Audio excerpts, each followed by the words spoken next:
खामोश मिजाजी तुम्हें इस दौर में जीने नहीं देगी। जीना है अगर इस दौर में तो कोहराम मचा दो। मैं ये शेर क्यों पढ़ रहा हूँ, इस शेर के बारे में आपको आगे वीडियो में पता चलेगा बात करते हुए। हमारे साथ मौजूद हैं मौलाना रिजवान साहब, और इस चेहरे से आप परिचित होंगे। ये कोई नया चेहरा नहीं है राजनीति में है। इनके बारे में मैं क्या ही बताऊं, खुद ही बताएंगे। तो देसी तरकश पर आपका स्वागत है। बहुत बहुत शुक्रिया आपका। देखिए, हम लोग पहले जेवीएम पार्टी में थे, फिर कांग्रेस में आए, लेकिन हकीकत ये है कि मजलिस-ए-इत्तेहादुल मुस्लिमीन पार्टी का हम काफ़ी अरसे से इंतज़ार कर रहे थे कि हमारी पार्टी ये जो दिल के अंदर रहने वाली है, हमारे महगमा विधानसभा में, गोड्डा लोकसभा में आए और हम उसके साथ खरे उतरे हैं। आज अल्हम्दुलिल्लाह 2014 से पार्टी आ चुकी है। पिछले भी इलेक्शन में यहाँ से उम्मीदवार लड़े हैं, कामयाबी अगरचे नहीं मिली, और आज अल्हम्दुलिल्लाह फिर दोबारा हम इलेक्शन के लिए उम्मीदवार उतारा है। जैसे आपने बताया कि आप पहले जेवीएम में थे। हाँ, जेवीएम के जितने भी सेकुलर टाइप के नेता थे वो कांग्रेस में आ चुके हैं। जी जी। और जेवीएम जो है बीजेपी में मर्ज हो चुकी है जी।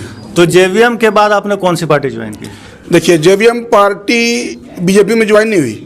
जेवीएम का जो कागज पत्र था वो बीजेपी का ऑफिस गया है बस। जेवीएम के जो प्रमुख थे वो बीजेपी में। हाँ, लेकिन जो 3000 कार्यकर्ता यहाँ गोड्डा जिला के हैं सब कांग्रेस में आए, लेकिन कांग्रेस में जाकर भी हमें जगह नहीं मिली। आज तक किसी ने जेवीएम पार्टी के कार्यकर्ता को सम्मान नहीं दिया कांग्रेस में, और ये आज कोई कांग्रेस का नया लगाते काम नहीं है।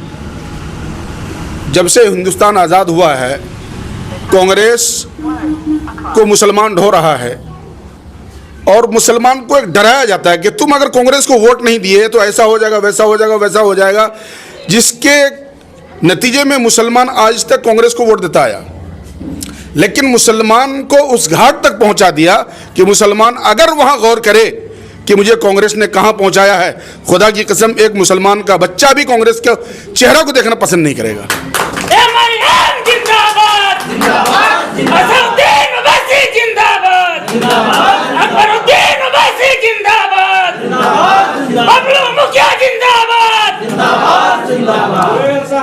अभी आप देख लीजिए, ये बात मैं क्यों बोल रहा हूँ।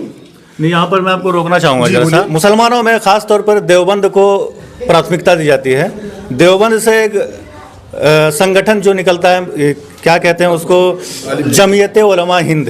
तो उस जमीयत में मौलाना महमूद मदनी, मौलाना अरशद मदनी जो है, उन्होंने कहा था किसी बयान में कि कांग्रेस जो है, हमने 70 सालों से कांग्रेस को वोट देते आया है और हमारे लिए कांग्रेस ही एक ऐसी पार्टी है जिसको हम वोट दे सकते हैं।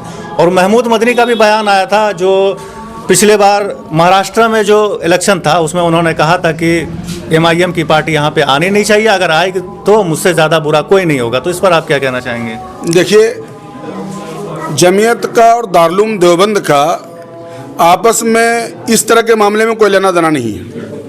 एक तरफ जहां मौलाना महमूद मदनी ने यह कहा कि हम असदुद्दीन ओवैसी को हिंदुस्तान का लीडर नहीं मानते, दूसरी तरफ हमारे उलमा ने कहा था मुसलमानों का लीडर नहीं मानते। हाँ, हिंदुस्तान में मुसलमानों का लीडर नहीं मानते। ये सबसे बड़ा खौफ उनको ये है कि लोग हमारे पीछे जो चल रहे हैं, हमें छोड़कर उनके पीछे चलना शुरू कर देंगे। ये उनकी पर्सनल अपनी बातचीत है। जमीयत का ऐसा कोई ना मिजाज है ना कोई उसूल है, याद रखिए। जमीयत दूसरी चीज़ है। जमीयत उलमाए हिंद वो कमेटी है मुसलमानों की कि जिसने हिंदुस्तान की आज़ादी में छोटी मोटी कुर्बानी नहीं दी, बल्कि उसके माध्यम से हिंदुस्तान में जंग आज़ादी लड़ी गई। लेकिन वो महमूद मदनी की अपनी राय है, मौलाना अरशद मदनी की राय नहीं है। रहा मौलाना मुफ्ती अबुल कासिम साहब दामद बरकातहुमुल आलिया, जो दारुल देवबंद के मोहतमिम हैं, उन्होंने भी इस बात पर एतराज़ किया कि ऐसी कोई बात नहीं है। असदुद्दीन ओवैसी आज हिंदुस्तान के मुसलमानों के बेहतरीन से बेहतरीन लीडर हैं। सिर्फ मुसलमानों के?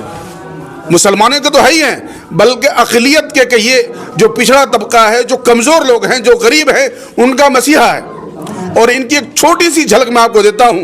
हिंदुस्तान के अंदर जब पीछे लॉकडाउन लगा, किसी पार्टी ने पार्टी स्तर से इतना पब्लिक का ख्याल नहीं रखा, इतना खर्च नहीं किया जितना असदुद्दीन ओवैसी और अकबरुद्दीन ओवैसी ने किया। हैदराबाद की सरजमीन पर, तेलंगाना की सरजमीन पर कोई गरीब या कोई अमीर जिसके घर में अनाज नहीं था भूखा नहीं सोया, याद रखिए। बल्कि इतना ही नहीं, जहां तक उनका हाथ पहुंचा, जहां तक उनको वो पहुंच सकते थे वहां तक वो पहुंचे। और उन्होंने महाराष्ट्र में भी, हमारे यहाँ के लोग थे, हमने फ़ोन किया कि मतलब वहाँ कि ऐसी ऐसी बात है कि हम वहाँ तक पहुँचा रहे हैं, और हमारे लोगों को वहाँ राशन पानी, खर्चा पानी सब पहुँचाया। तो एक बुरे वक्त में इंसान कब पहचाना जाता है दोस्त और दुश्मन? जब आपका बुरा वक्त चल रहा हो, ऐसे वक्त में दोस्त आपका साथ दे। तो महागमा की राजनीति में जो है, अभी MIM जो आ चुके हैं यहाँ से चुनाव लड़ेगी, यहाँ पर आने का आपका क्या मकसद है? देखिए, सिर्फ महागमा नहीं बल्कि हम चाहते हैं पूरा गोड्डा लोकसभा, बल्कि पूरा झारखंड असदुद्दीन ओवैसी की पार्टी खड़ी हो और चुनाव लड़े, याद रखिए। अच्छा, आप और हमारे सुप्रीम लीडर का वो व्यवहार है, वो उनका तौर तरीका है कि हिंदू हो, मुस्लिम हो, दलित हो, पिछड़ा वर्ग हो, कोई भी हो, हर कोई अपने दिल में उनको रखता है। और मुसलमान की तो बात छोड़िए, अभी तलाक का मसला हुआ पार्लियामेंट के अंदर। हिंदुस्तान की तारीख में गांधी के बाद किसी ने कोई बिल नहीं फाड़ा था। असदुद्दीन ओवैसी ने तलाक के बिल को फाड़ दिया और वॉकआउट कर दिया। आज कांग्रेस का मसला है, कांग्रेस के दामन को मुसलमान ने 70-72 साल से थाम रखा है। अभी पिछला चलिए हम छोड़ देते हैं, इस बार अगेंस्ट में बैठे हैं राहुल गांधी, लेकिन एक बार भी अगर उन्होंने पार्लियामेंट में लफ्ज़ मुसलमान बोला हो, नहीं बोला। क्यों? खाते मुसलमान का आप हैं, गाते किसका है? आपको दलित याद आता है, वो भी कभी कभी। लफ्ज़ हिंदू याद आता है, वो भी कभी कभी। आप अपने मतलब की बात करते हैं, मुसलमान की तो बात करते ही नहीं आप। क्यों भाई? और हमारे असदुद्दीन ओवैसी साहब आज तक लफ्ज़ सिर्फ मुसलमान नहीं, बल्कि जहां लफ्ज़ मुसलमान मुंह से निकालते हैं, दलित, पिछड़ा वर्ग, गरीब, अमीर, परेशान हाल, औरत, महिला, सब कुछ एक साथ वो एक ज़बान में बोलते हैं। क्यों? दर्द जिसके सीने में होता है उसकी ज़बान पर वो बात आती है।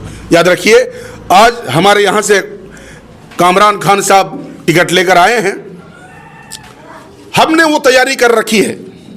याद रखिए, इस क्षेत्र के अंदर कामरान खान तो बहुत बड़े नेता हैं, अगर कोई बच्चा भी अगर हमारा आ जाए तो इंशाअल्लाह उसको हम जीत दिलाएंगे। यहाँ के विधानसभा में जो वोट मांगने के लिए जो है यहाँ के कार्यकर्ता जाएंगे, जो नेता जाएंगे आपके, जो कामरान खान है, उनके साथ आपकी कितनी भागीदारी रहेगी? 100%। तन मन धन से हम 24 घंटा उनके लिए तैयार हैं 23 तारीख तक। उसमें हमें कोई काम नहीं, एकदम काम से खाली हैं। हमने अपने सारे काम को बाइक कर दिया कि सब साइड रहो। सबसे पहले ये इलेक्शन होगा, कामरान खान को महागामा विधानसभा से चुनाव जीतकर रांची पहुंचाना है हमें। उसके बाद तक दूसरा काम होगा। और ये सिर्फ जबानी बात नहीं है, दिल की बात बोल रहा हूँ। एक आलिम हूँ, कोई झूठी बात नहीं करता। कौम का दर्द है, हिंदुस्तान के हमें अवाम का दर्द है। आज मैं अपनी सिर्फ तकलीफ की बात नहीं करता। कांग्रेस पार्टी ने तो मेरे साथ भी क्या किया वो आपको मालूम है, आप प्रेस वाले हैं। नहीं, हम आप वहाँ उस बारे में आप अभी कुछ बताना चाहेंगे? बिल्कुल, मैं बता रहा हूँ। गोड्डा में कॉन्फ्रेंस थी, उस कॉन्फ्रेंस में मुझे बोलने के लिए कहा गया। मीटिंग थी, तो मीटिंग का मतलब है सवाल और जवाब। जब हमने सवाल और जवाब शुरू किया तो हमारी मैडम दीपिका पांडे को और 1-2 आदमी और थे, उनको तीखा लग गया। गोड्डा के जिला अध्यक्ष ने आपने सवाल क्या किया सर? बहुत सारे सवाल, तो यही सब सवाल था कि आपने साल, 1.5 साल, 2 साल गुजर गया, हमारे लिए क्या किया? पूरा लॉकडाउन गुजर गया, आपने हमारे लिए क्या किया? यही सब हमारा सवाल था। क्योंकि हमने आपको वोट दिया है, आपको जिताया है, तो सवाल हम किससे करेंगे? मैंने कहा कि मेरे यहाँ कब्रिस्तान तक जाने का रास्ता अब तक नहीं है, और आज भी मैं अभी जो बात कर रहा हूँ आपसे, अब तक हमारे यहाँ कब्रिस्तान जाने का रास्ता नहीं है। ये कब बनेगा रास्ता और कौन बनाएगा?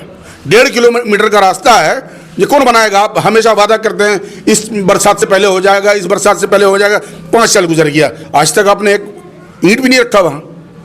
तो मीटिंग में क्या हुआ था? हाँ, मीटिंग में यही सब हुआ था। इसी पर हमने सवाल जवाब किया था, तो हमसे माइक छीन लिया गया। तो ठीक है, तुम माइक छीन लो, कोई दिक्कत नहीं है। कांग्रेस ने मुसलमानों की हर जगह बेइज्जती की है, आज इन्होंने भी की है। सिर्फ मेरी बात नहीं है, महगमा विधानसभा के अंदर ऐसे भी लोग हैं जिनको इन्होंने कहा कि चप्पल लेके मारेंगे। सुन लीजिए। हाँ, वो वीडियो वायरल। हाँ, मेरे पास वीडियो मौजूद है।